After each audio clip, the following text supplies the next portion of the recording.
नमस्कार, आपण पाहत आहात पुणे लाईव्ह न्यूज. पाहुयात आज दिवसभरातील ठळक घडामोडी. लोकसभेच्या निवडणूक कामी केंद्रावर पोहोचल्यावर शिक्षक कर्मचारी यांना हृदयाचा झटका आला.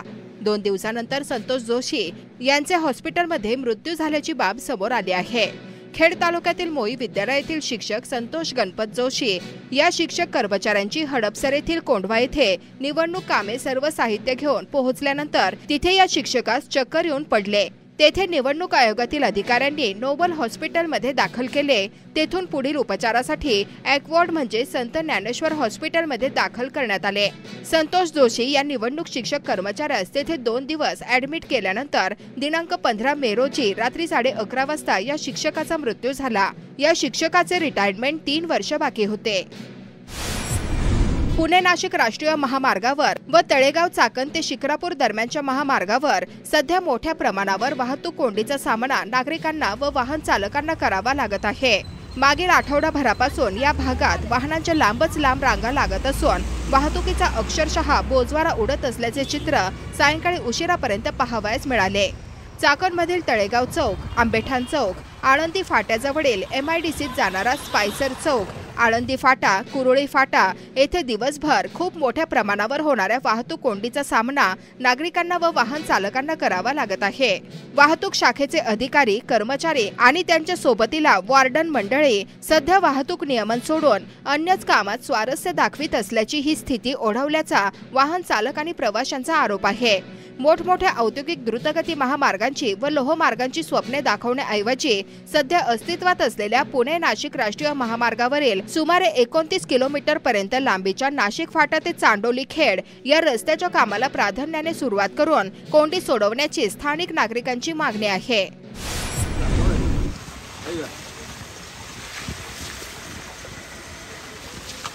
खेड तालुक्यात मागील काही दिवस ढगांचा गडगडाट, विजांचा कडकडाट आणि सोसाट्याच्या वाऱ्यासह अवकाळी पावसाने चांगलाच दणका दिला. शनिवारी 18 मे रोजी मात्र पुन्हा एकदा अवकाळी पाऊस बरसेल असा अंदाज असताना संपूर्ण चाकण आणि परिसराला अवकाळी पावसाने हुलकावणी दिली.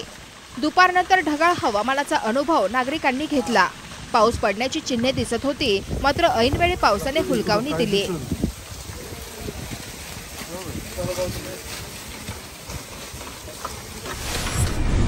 खेड तालुक्यातील वाशेरे कडलगवाडी येथे एकाच हातपंपावर कपडे धुणे, गुरांना पाणी पाजणे व माणसांसाठी पिण्याचे पाणी घेण्याची वेळ स्थानिक नागरिकांवर आली आहे. तब्बल अर्धा तास उभे राहून येथे पाणी घ्यावे लागत असल्याचे स्थानिक नागरिक विश्वनाथ कडलग यांनी कळवले आहे. लोकसभा निवडणुकीचे मतदान शिरूरमध्ये 13 मे रोजी झाले आहे. निवडणुकीचे निकाल 4 जून रोजी जाहीर होणार आहेत. मात्र महाविकास आघाडीचे शिरूरचे उमेदवार डॉक्टर अमोल कोल्हे यांच्या विजयाचे फलक शिरूर लोकसभा मतदारसंघात मोशी भोसरी भागात लागले असल्याचे चित्र सध्या पाहावयास मिळत आहे.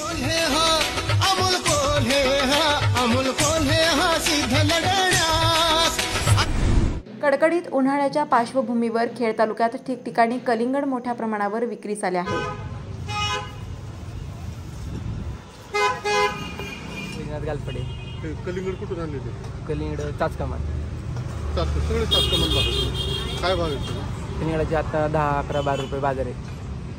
10, 11, 12 रुपये काय? विक्री 14 ते 15 रुपये चालू आहे. खरेदी विक्री किरकोळ गिरायकाला आपण देतो. चोकला बाजार 12 रुपये बाजार आहे. कलिंगडाची चाचकामान या भागातून कलिंगड आलेली आहे. चाकण शिक्रापूर रस्त्यावर भोसे तालुका खेडगावच्या हद्दीत इंडियन ऑइल कंपनीच्या समोरील भागात अनेक वाहने धोकादायकरित्या रस्त्याच्या लगतच्या भागात उभी करण्यात येत आहेत. त्यामुळे अपघातांना निमंत्रण मिळत असल्याचे स्थानिक नागरिक आणि वाहन चालक सांगत आहेत. खेड तालुक्यातील धरणातील पाणी सोडल्याने धरणांमधील पाणीसाठा निचांकी पातळीवर पोहोचला आहे. चासकमन धरणातील जलसाठा निचांकी पातळीवर आला आहे. सध्या धरणात 7.28% पाणीसाठा अर्थात 0.57 TMC एवढाच पाणीसाठा शिल्लक राहिला असून हा मृत पाणीसाठा असल्याचे प्रशासनाने सांगितले आहे. गेल्या वेळी याच काळात 14.77% पाणीसाठा शिल्लक होता. कळमोडी धरणात 19.90% पाणीसाठा शिल्लक असून गतवर्षी 24.37% पाणीसाठा शिल्लक होता. 8.14 TMC क्षमतेच्या भामा आसखेड धरणात सध्या 17.62% पाणीसाठा म्हणजेच 1.89 TMC पाणीसाठा शिल्लक राहिला आहे।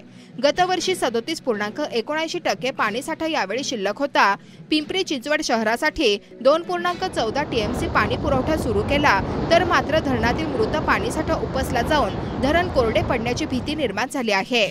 मान्सून नेहमीप्रमाणे महाराष्ट्रात वेळेवर दाखल होण्याचे संकेत हवामान विभागाने दिले असल्याने तेवढाच दिलासा खेड तालुक्याला मिळत आहे। सध्या तीव्र उन्हाच्या झळा वाढत आहेत। टंचाईग्रस्त गावे आणि वाड्या वस्त्यांना सध्या भीषण पाणी टंचाईला सामोरे जावे लागत आहे। अशातच पाण्याच्या पळवापळवीने धरणे कोरडी पडण्याच्या मार्गावर आहेत। चाकण पालिकेच्या आरोग्य विभागात कचरा उचलण्यासाठी नवीन वाहने दाखल झाली आहेत। त्यात कचरा उचलण्यासाठी 7 वाहनांसह वाहतुकीसाठी देखील नवीन वाहने खरेदी करण्यात आली आहेत। याशिवाय नाले सफाई व अन्य कामांसाठी नवीन JCB यंत्रे देखील खरेदी करण्यात आली आहेत। श्री क्षेत्र प्रति पंढरपूर कसबे कडूस तालुका खेड नगरीमध्ये श्री पांडुरंग पंढरीनाथाचे आगमन पिढ्या दर पिढ्या होत आहे। संत तुकाराम महाराजांच्या पुढाकाराने सुरू झालेली ही परंपरा मागील 450 वर्षापासून अखंडितपणे कडूस सुरू आहे। याच कडूस नगरीमध्ये आजही अनेक अत्यंत पुरातन स्थापत्य कलेचा नमुना असलेल्या जुन्या इमारती अत्यंत सुस्थितीत असल्याचे चित्र पाहावयास मिळत आहे।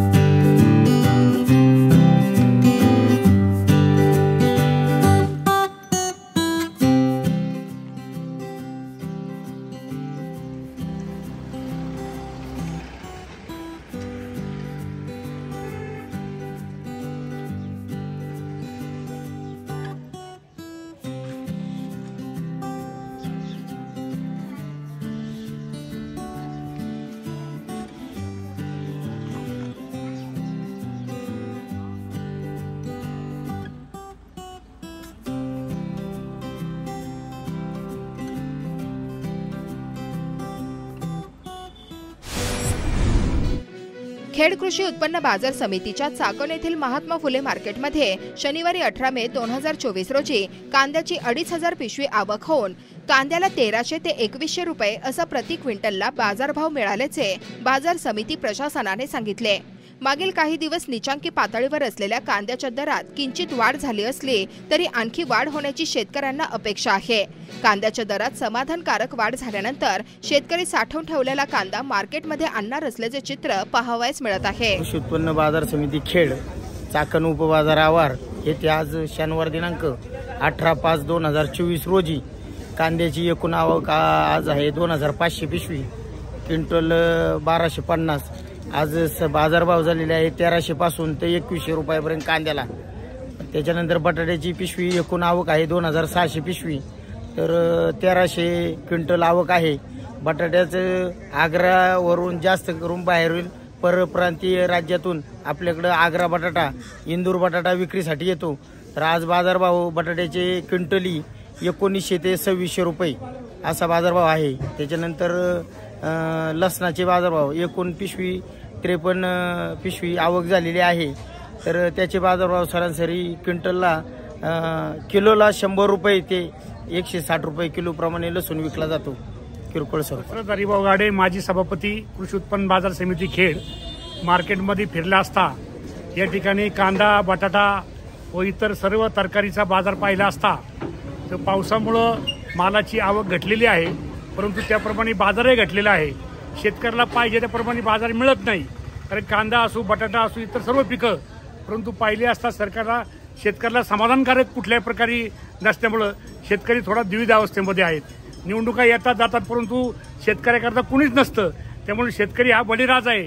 बळीराजावर किती पाऊस पडला तर बळीराजा उभा राहतो, परंतु आमचं प्रामाणिक मत आहे की शेतकऱ्याला जर 4 रुपये चांगले मिळाले तर शेतकऱ्याच्या घरी चांगल्या पद्धतीचं वातावरण निर्मिती होती। खर्च किती झालाय त्याला? हो, लय खर्च झाला। या भावात परवडत नाही मला। औषध, सालपे, ट्रॅक्टर, दुनियादारी, मजुरी, बाई किती 300 रुपये काठ आहे, कसं काय परवडायची? साधारणपणे आज चाकण मार्केटमध्ये 20 ते 25 गाडीची आवक असून मार्केट साधारणपणे 15 ते 20 रुपये निघालेले आहे। उष्णतेमुळे माल टिकत नाही, याचा परिणाम उष्णतेमुळे संपूर्ण बाजारावर झालेला आहे। जे 17-18 रुपये कांदे विकायचे ते 15 रुपये आज खपतात। मार्केटच्या एक्सपोर्टच्या धोरणामुळे, शासनाच्या एक्सपोर्टच्या धोरणामुळे जे बाहेर शुल्क वाढवलेलं आहे त्याच्यामुळं मार्केट थोडंसं थंड झालेलं आहे आणि आज रोजी मार्केट 20 ते 25 रुपये पाहिजे होतं ते आज मार्केट 15 ते 20 रुपये म्हणजे 500 रुपयाची बाजारामध्ये घसरण झालेली आहे. उष्णतेमुळं माल टिकत नाही, त्यामुळे शेतकऱ्याला पर्याय नाही. तो माल आज बाजारात घेऊन येत असल्यामुळं त्याची किंमत जी 17-18 रुपये व्हायची ती आज 15 रुपये कांदे खपलेले आहेत. चाकण मार्केटमधील घाऊक तरकारी बाजारात शनिवारी 18 मे 2024 रोजी पालेभाज्या आणि फळभाज्यांची आवक आणि भाव स्थिर होते. टोमॅटो, कोबी, फ्लॉवर, वांगी, भेंडी, दोडका, कारली, दुधी भोपळा, काकडी, फरशी, वालवड, गवार आदी भाज्यांच्या दरात किंचित वाढ झाल्याचे विक्रेते सांगत आहेत. आळंदी रस्त्यावरील वडमुखवाडीतील श्री संत ज्ञानेश्वर महाराज थोरल्या पादुका मंदिरास जीर्णोद्धाराचे कामासाठी माऊली भक्त फरताळे दिंडीच्या वतीने 1.25 लाख रुपयांचा धनादेश सुपूर्द करण्यात आला. धर्मवीर छत्रपती संभाजी महाराज जयंती दिनाच्या निमित्ताने टीम पॉइंट ब्रेक ॲडव्हेंचरच्या गिर्यारोहकांनी रायगड जिल्ह्यातील अष्टविनायक गणपतीपैकी एक असणाऱ्या पालीच्या बल्लाळेश्वर येथून सर्वांचे लक्ष वेधणाऱ्या सरसगडाच्या बाले किल्ल्यावरून भगवा स्वराज्य ध्वज हाती घेत शंभूराजेंना वंदन केले. या मोहिमेची सुरुवात पहाटे 3:30 वाजता बल्लाळेश्वर मंदिर पाली येथून झाले. रात्रीच्या काळोखात टॉर्च लाईटचा वापर करीत मार्ग काढण्यात आला. जंगलातील खड्या चढाईचा टप्पा संपल्यावर कातळात कोरलेल्या 96 पायऱ्यांचा मार्ग प्रवेशद्वारातून वर घेऊन जातो. येथून एका निसरड्या पाऊल वाटेने मार्ग काढत 5:30 वाजेपर्यंत बाले किल्ला सर करण्यात आला.